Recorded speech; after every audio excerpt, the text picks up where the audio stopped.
నమస్తే and welcome to encounter news analysis. ఈరోజు ఆంధ్రజ్యోతి, సాక్షి పత్రికలో వచ్చిన ప్రధాన వార్తలు, వాటి వెనక దాగి ఉన్న అసలు నిజాలు తెలుసుకునే ప్రయత్నం ఈ వీడియోలో చేద్దాం.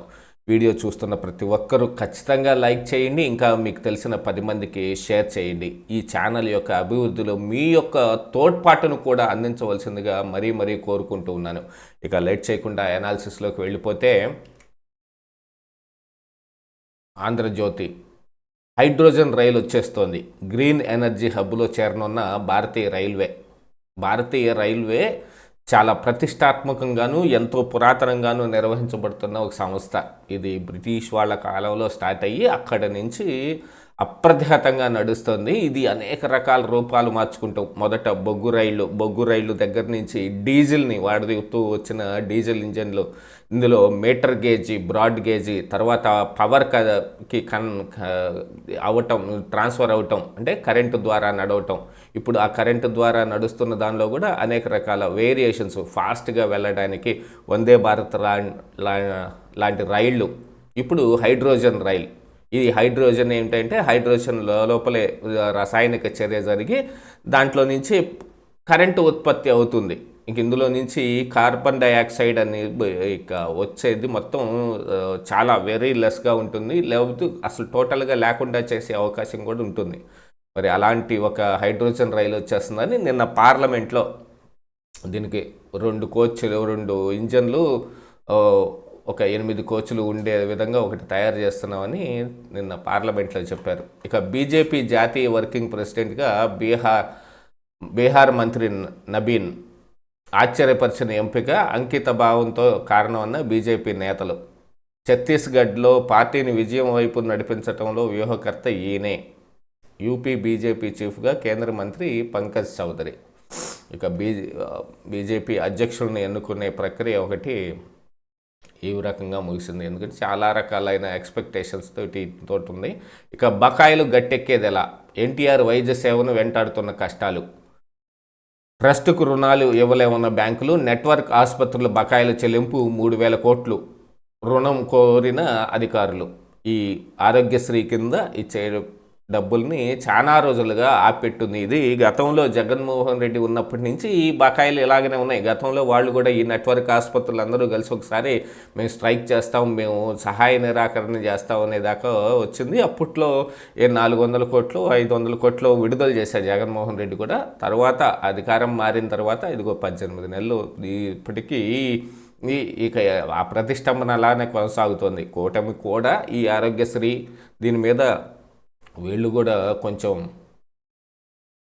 శీతకన్నుతోటి ఉన్నారనే విషయాన్ని గుర్తించాల్సిందే. ఎందుకంటే ఈ ఆరోగ్యశ్రీ బాగా బరువుగా ఉంది, దీనికి వేరే మార్గాలు వెతుకుతూ ఉన్నాడు చంద్రబాబు నాయుడు అనేది కూడా తెలుసు. ఇప్పుడు దాని మీద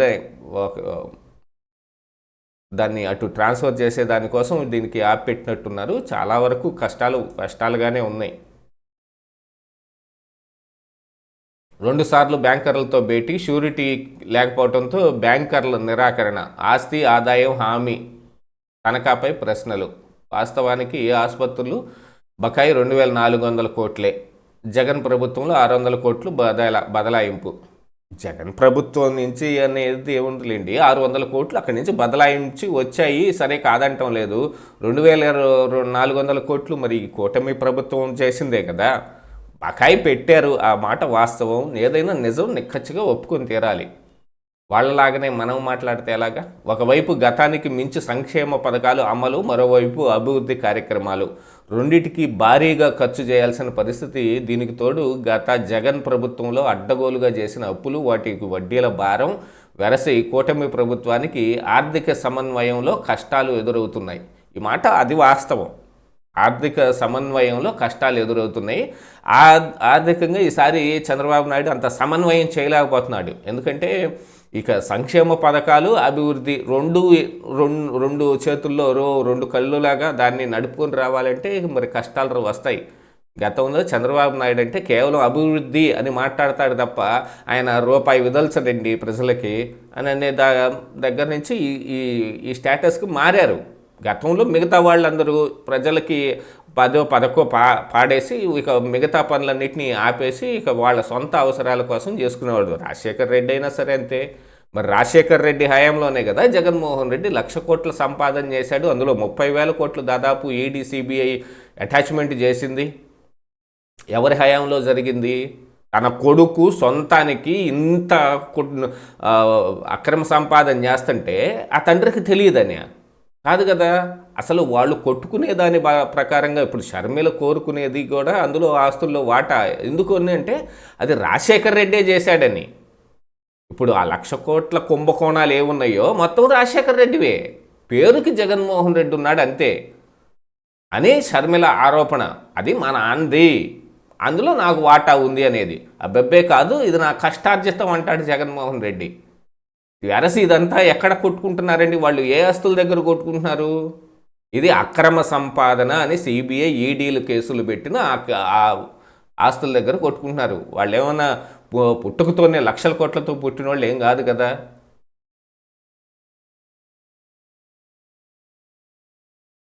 3,000 కోట్లు అప్పు తేవాలనుకున్నారు. బ్యాంకర్లతో 2 సార్లు సమావేశమయ్యారు. తొలి భేటీలో 2 బ్యాంకులు ఇచ్చేందుకు బ్యాంకర్లు ససేమిరా అన్నారు. ట్రస్టుకు రుణాలు ఇవ్వడమే సాధ్యం కాదు, పైగా ఎన్టీఆర్ వైద్య ట్రస్టు ఆస్తులు లేవు, వచ్చే ఆదాయం లేదు, అందుకని ఎవరు ఏం పొమ్మన్నారు.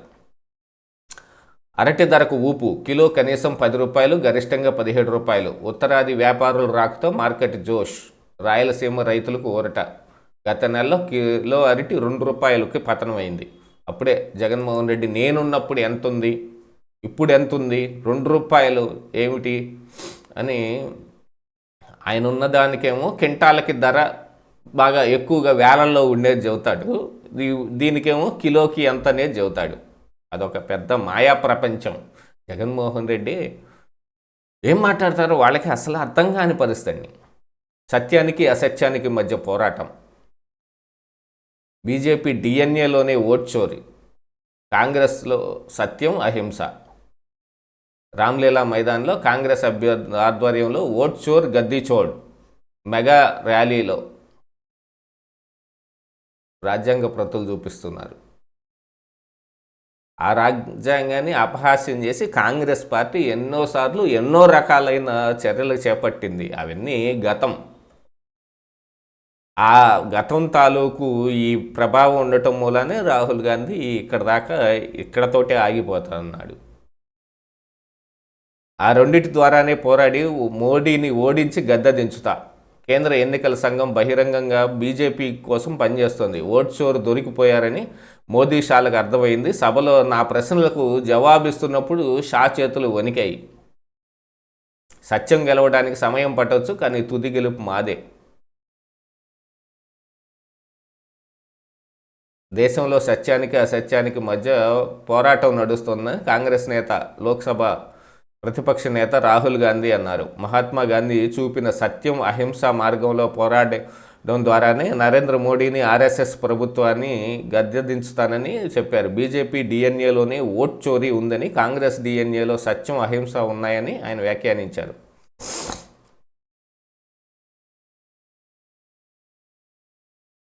రామ్లీలా మైదానంలో కాంగ్రెస్ పార్టీ ఆధ్వర్యంలో ఓట్ చోర్ గద్దీ చోడ్ మెగా ర్యాలీ జరిగింది. ఈ ఆందోళనలో కాంగ్రెస్ అగ్రనేత మల్లికార్జున్ ఖర్గే, సోనియా గాంధీ, రాహుల్ గాంధీ, ప్రియాంక గాంధీ, కేసీ వేణుగోపాల్, అభిషేక్ మను సింఘ్వి, రమేష్ జైరామ్, చిదంబరం సహా సిడబ్ల్యూసి సభ్యులు, ఏఐసిసి కీలక నేతలు, ప్రదేశ్ కాంగ్రెస్ కమిటీ అధ్యక్షులు, కాంగ్రెస్ పాలిత రాష్ట్ర ముఖ్యమంత్రులు, మంత్రులు పెద్ద సంఖ్యలో పాల్గొన్నారు. కాంగ్రెస్ సభ అదే వారి సిద్ధాంతం. ప్రపంచం సత్యం వైపు చూడదు, అధికారం వైపు మాత్రమే చూస్తుంది, అధికారంలో ఉన్నవాడినే గౌరవిస్తుంది అని ఆర్ఎస్ఎస్ చీఫ్ మోహన్ భగవత్ చేసిన వ్యాఖ్యలను రాహుల్ గుర్తు చేశారు. ఇదే మోహన్ భగవత్ ఆలోచన, ఆర్ఎస్ఎస్ సిద్ధాంతం అని విమర్శించారు. ప్రపంచంలోనే ప్రతి మతం సత్యమే ప్రధానమని చెబుతుంది, కానీ సత్యానికి అర్థమే లేదని, అధికారమే కీలకమని మోహన్ భగవత్ అంటున్నారని మండిపడ్డారు.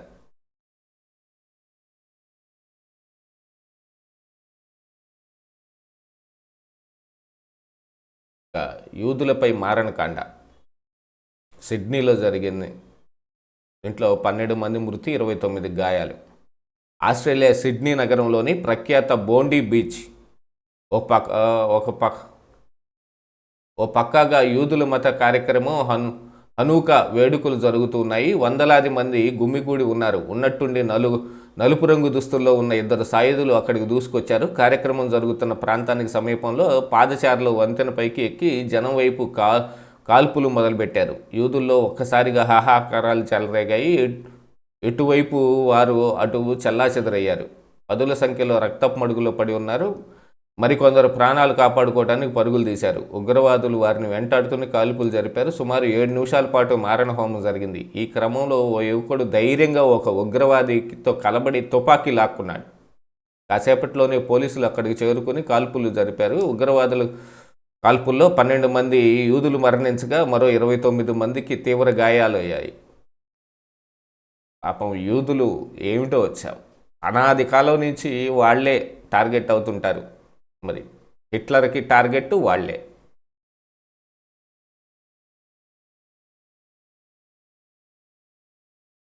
యువత ఆకస్మిక మరణాల్లో కోవిడ్ టీకా వల్ల కాదు. ఎందుకంటే చాలా తక్కువ వయసులోనే జిమ్ చేస్తూనో, లేకపోతే పెళ్లి వేడుకల్లో డ్యాన్స్ చేస్తూనో, లేదు ఉన్నట్టుండి కుప్పగూలిపోవటం ఇలాంటివి జరుగుతుంది. అంటే కోవిడ్ టీకా వల్ల అని చాలామంది అపోహపడుతున్నారు. దానివల్ల కాదంటారు. కానీ అది నిజం ఎంత అనేది ఎవరు చెప్పలేరు. 45 ఏళ్లలోపు 42% ఆకస్మిక మరణాలు గుండె జబ్బులే ప్రధాన కారణం. ఎయిమ్స్ వైద్యులు అధ్యయనంలో వెల్లడి. వయసు 45 ఏళ్ల లోపే ఉంటుంది. చూడటానికి చక్కగా ఆరోగ్యంగా కనిపిస్తారు. కానీ ఉన్నట్టుండి కుప్ప కూలిపోతున్నారు. ఆసుపత్రి తరలించే లోపుగానే కన్ను మూస్తున్నారు. ఇటీవల కాలంలో ఇటువంటి ఘటనలు ఎక్కువగా చూస్తున్నాం. ముఖ్యంగా మద్యపానం, పొగ తాగడం, దురలవాట్లు, ఊబకాయం, తీవ్రమైన ఒత్తిడి, ఆందోళన వంటి సమస్యలు ఏవీ లేకున్నా హఠాన్మరణానికి గురవుతూ వారి సంఖ్య పెరుగుతుంది. కరోనా వ్యాక్సిన్లు తీసుకోవడం వల్లే ఈ మరణాలకు కారణమవుతున్నాయి అనే అనుమానాలు చాలామందిలో వ్యక్తమవుతున్నాయి. ఈ నేపథ్యంలో ఢిల్లీలోని అఖిల భారత వైద్య విజ్ఞాన సంస్థ వైద్య నిపుణులు ఏడాది పాటు అధ్యయనం నిర్వహించారు. కోవిడ్ టీకాల వల్లే యువత ఆకస్మికంగా మరణాల సంఖ్య పెరుగుతుందని అనడానికి ఎలాంటి ఆధారాలు లేవని స్పష్టం చేశారు.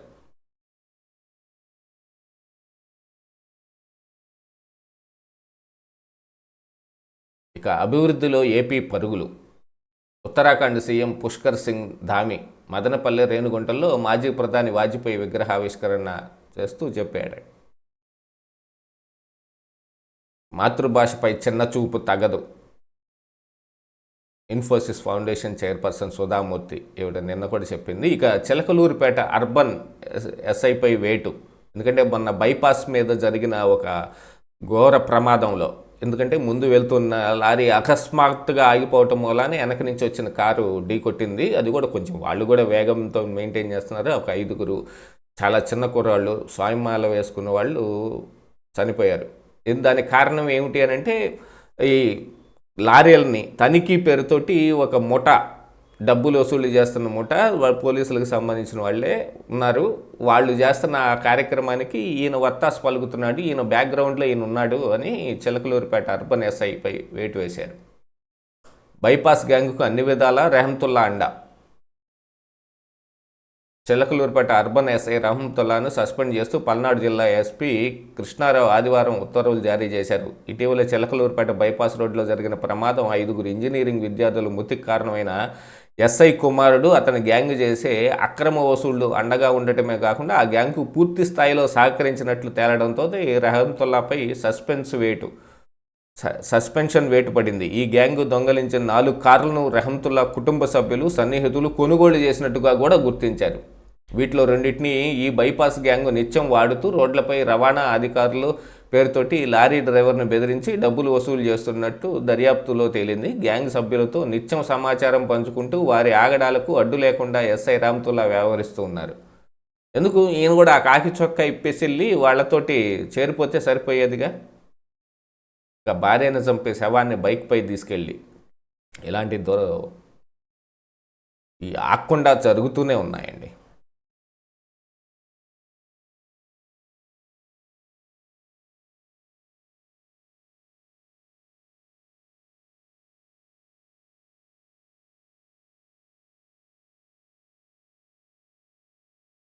జగన్ హయాంలో ఎక్కడా లేనంత అవినీతి, రాష్ట్రానికి తీరని నష్టం, గోవా గవర్నర్ అశోక్ గజపతిరాజు ఆవేదన.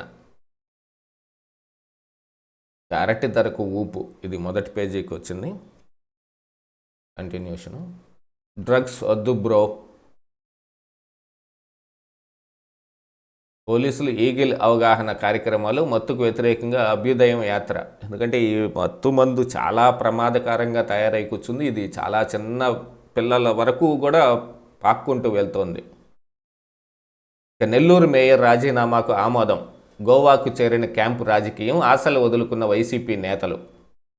నెల్లూరు మేయర్ పొట్లూరి స్రవంతి తన రాజీనామా లేఖను ఆదివారం జిల్లా కలెక్టర్ హిమాంశు శుక్లాకు క్యాంపు కార్యాలయానికి పంపారు. కలెక్టర్ అందుబాటులో లేకపోవడంతో ఆయన సూచన మేరకు క్యాంపు కార్యాలయంలో ఆయనకు చెప్పిన అధికారులకు లేఖను అందజేసినట్లు ఆమె భర్త జయవర్ధన్ వెల్లడించారు. అనంతరం అదే లేఖను మీడియా ప్రతినిధులకు విడుదల చేశారు. ఆ లేఖను పరిగణలోకి తీసుకున్న ప్రభుత్వం ఆమె రాజీనామాను ఆమోదిస్తూ నిర్ణయం తీసుకున్నట్టు తెలిసింది. గత ప్రభుత్వంలో జరిగిన మున్సిపల్ ఎన్నికల్లో నెల్లూరులో 54 కార్పొరేషన్ స్థానాలు వైసీపీ కైవసం చేసుకుంది. ఎస్టీ జనరల్ కేటగిరీలో భాగంగా ఆమె మేయర్గా బాధ్యతలు స్వీకరించారు. 2024 సార్వత్రిక ఎన్నికల్లో రాష్ట్రంలో కూటమి ప్రభుత్వం రాకతోటి ఆమె భర్త జయవర్ధన్ అవినీతి భాగవతం బట్టబయలయ్యాక అతను 2 పర్యాయాలు జైలు జీవితం గడిపాడు. ఆమె పదవి 4 ఏళ్లు పూర్తి కావడంతో ఇటీవల అవిశ్వాసం పెడుతూ కార్పొరేటర్లు నోటీసులు ఇచ్చారు.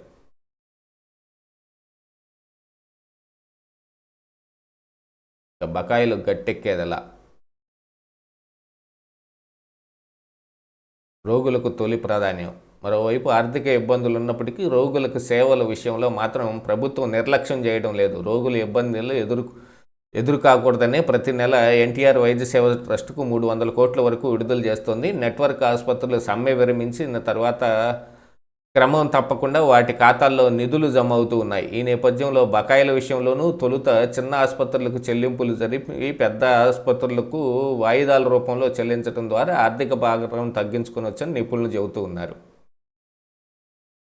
ఆరోగ్యశ్రీకి వచ్చిన డోకా ఏం లేకపోయినప్పటికీ కానీ ఎప్పుడు ఆపేస్తారు అనే దాని మీద ఒక క్లారిటీ లేకుండా పోతే ఎలాగండి?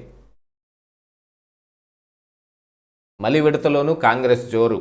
తెలంగాణ పంచాయతీ ఎన్నికల్లో సగానికి పైగా సర్పంచ్ సీట్లు కైవసం, 4332 స్థానాల్లో అధికారిక పార్టీ, 2234 ఉనికి చాటుకున్న బీఆర్ఎస్, 25% పైగా సీట్లలో గెలుపు.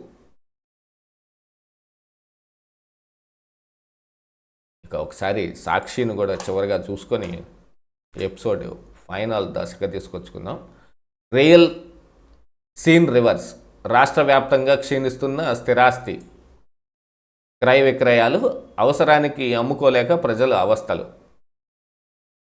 రియల్ ఎస్టేట్ పడిపోయింది, దాంట్లో ధరలు లేవు అని ఎల్లగోల వేళది. భూములు, అపార్ట్మెంట్లు, ప్లాట్లు అడిగేవారేరి అల్లాడుతున్న భవన నిర్మాణ కార్మికులు, కూలీలు, వ్యాపారులు. విజయవాడ, తిరుపతి, నెల్లూరులో వ్యాపారాలు డేలా.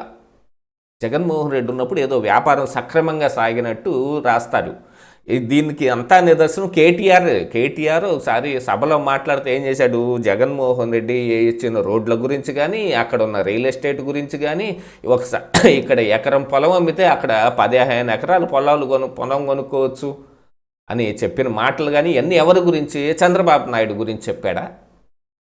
ఇవన్నీ జగన్మోహన్ రెడ్డి గురించే కదా చెప్పింది ఆ రోజుల్లో కేటీఆర్. ఇప్పుడు పడిపోయినట్టు కొత్తగా ఈ సాక్షి ఇప్పుడు రాస్తుంది. రాజధాని అమరావతిలోనూ మందగమనం, రాష్ట్రంలో వరుసగా 2 ఏళ్లు పడిపోయిన రిజిస్ట్రేషన్ ఆదాయం, స్వయంగా టార్గెట్ తగ్గుతుందన్న ప్రభుత్వం. 2023-24 ఏపీలో ఏకంగా 22.25 లక్షల డాక్యుమెంట్ల రిజిస్ట్రేషన్లు. ఈ ఏడాది అక్టోబర్ నాటికి రిజిస్ట్రేషన్ జరిగిన డాక్యుమెంట్లు 13.92 లక్షలే. ఇక కోటి సంతకాల పత్రాలతో నేడు జిల్లా కేంద్రాల్లో భారీ ర్యాలీ. ఆ ర్యాలీలు చేసుకోవటం తప్ప ఎందుకు పనికిరాదు అది. ఆ తర్వాత వాటిని తాడేపల్లి పార్టీ కేంద్ర కార్యాలయానికి పంపుతామన్న నేతలు, ర్యాలీల వ్యతిరేకంగా పోలీసులు ఉసిగొలుపుతున్న చంద్రబాబు సర్కారు. మీరు మాత్రం ఏం చేశారు? మీరు ఏ ర్యాలీ అన్నా జరగనిచ్చారు? అసలు చంద్రబాబు నాయుడినే బయటకు రానియకుండా తాళ్లతోటి గేట్లు కట్టేసిన మహామొనగాళ్ళు మీరు. ఇది అనునిత్యం గుర్తు చేసుకోవాల్సిందే. మీ యొక్క దురాగతాలను మొత్తాన్ని మళ్ళీ మళ్ళీ గుర్తు చేసుకొని మరీ ఇలా న్యూస్ వచ్చిన ప్రతిసారి, వాళ్ళు ఏదన్నా ఒక మాట మాట్లాడిన ప్రతిసారి దాన్ని గుర్తు చేసుకోవాల్సిన అవసరం ఉంటుంది.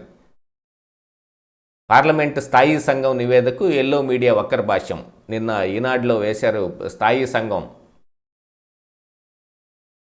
ఈ వైద్య కళాశాలల మీద పీపీపీ విధానమే మంచిదని చెప్పిన దానికి ఇప్పుడు వీళ్ళు వీళ్ళు వీళ్ళు వీళ్ళు మరొక వక్ర భాష్యం.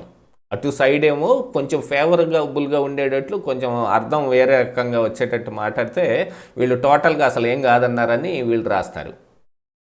వైద్య కళాశాలలపై పీపీపీని స్థాయి సంఘం సమర్థించిందని దుష్ప్రచారం ఏం కాదు, అది కూడా one of the good reason అనేది చెప్పారు వాళ్ళు.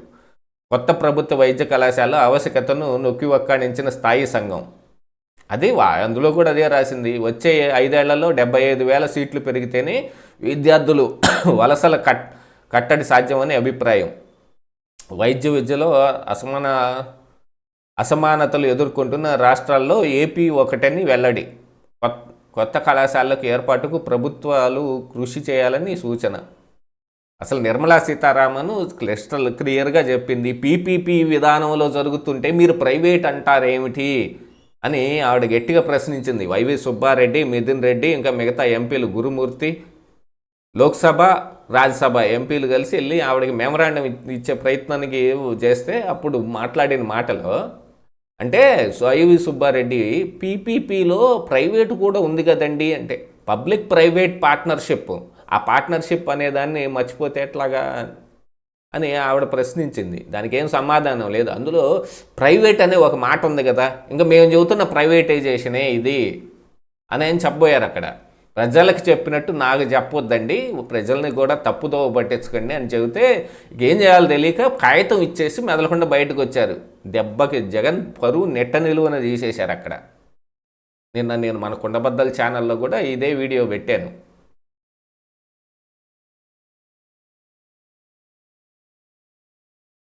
ఇక మల్లన్న సన్నదిలో మహాదోపిడి. శ్రీశైలం ఆలయంలో ప్రతి పనికి మామూళ్లు వసూలు చేస్తున్న టీడీపీ ఎమ్మెల్యే బుడ్డా అనుచరులు. దాదాపుగా ఇందులో వాస్తవం ఉందని చాలామంది అక్కడి నుంచి అంటూనే ఉన్నారండి. ఈ గతంలో ఈయన కూడా ఒక వివాదంలో ఇరుక్కున్నాడు అక్కడ టోల్గేట్ దగ్గర. దేవస్థానంలో ఏ టెండర్ అయినా 7% బీట్యాక్స్ చెల్లించాల్సిందే. దాతలు భవనాలు నిర్మించాలన్నా కమిషన్ సమర్పించుకోవాల్సిందే. శ్రీశైలం మండలంలో ఇసుక కంకర టన్నుకు 100 చొప్పున బీట్యాక్స్. సున్నిపెంటలో మద్యం దుకాణాల నుంచి నెలకు 2 లక్షల వసూళ్లు. డబ్బులు ఇవ్వకపోతే ఒక్క పని జరగదు, అవసరమైతే దాడులకు వెనకాడరు. ఇది ఇందులో రాసినవి దాదాపుగా ప్రతి ఒక్క నియోజకవర్గంలోనూ జరుగుతున్నాయి. ఎక్కడ ఎవరు చేయట్లేదు. రేషన్ బియ్యం మీద చెప్పండి, ఇసుక మీద చెప్పండి, లిక్కర్ సిండికేట్ల మీద చెప్పండి, ఇవన్నీ ఒప్పుకోవలసిన వాస్తవాలు. విచిత్రం ఏమిటంటే గతంలో కూడా ఇవి ఇంతకు మించి జరిగాయి. కేవలం ఇప్పుడు వీళ్ళు చేస్తున్నారని కాదు, ఇంతకు మించి జరిగాయి.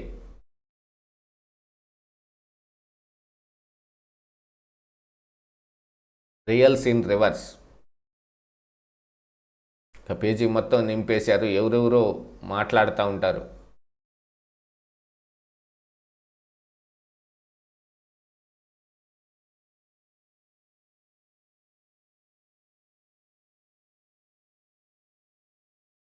మల్లన్న సన్నిధిలో మహాదోపిడి.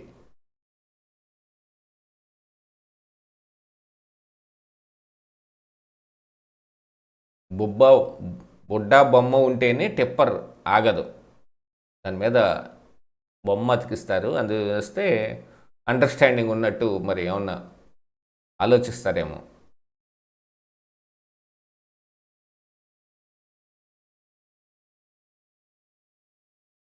ఇక ఈయన వచ్చి చదవటం ఇది ప్రజల గొంతు నొక్కటమేనండి. భూమన్ కరుణాకర్ రెడ్డి ఆర్టికల్ రాశారండి ఇవాళ.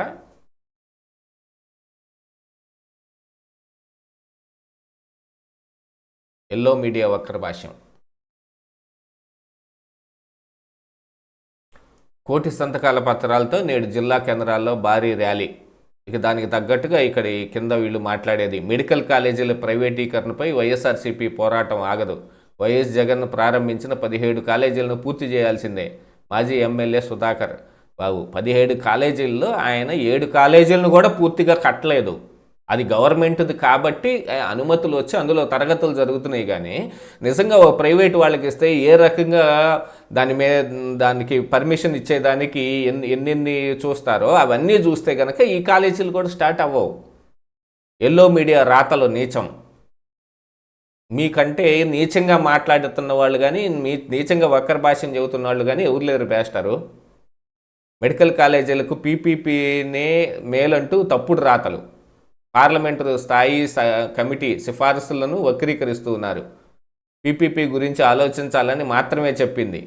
అది చెప్పింది కదా, అసలు మీరు అవన్నీ లేవు, అవి కుదరవు అని ఏదో చెబుతుంటే దానికి చెబుతున్నారు అందరూ. ఇవన్నీ ఈ రోజున ఆంధ్రజ్యోతి, సాక్షి పత్రికలో వచ్చిన వార్తలు, వాటి వెనుకున్న అసలు వాస్తవాలు. చివరి వరకు చూసిన వారికి నా ప్రత్యేక ధన్యవాదాలు. వీడియోని ఖచ్చితంగా లైక్ చేయండి, ఇంకా 10 మందికి షేర్ చేయండి. మళ్ళీ రేపటి ఎపిసోడ్లో కలుద్దాం.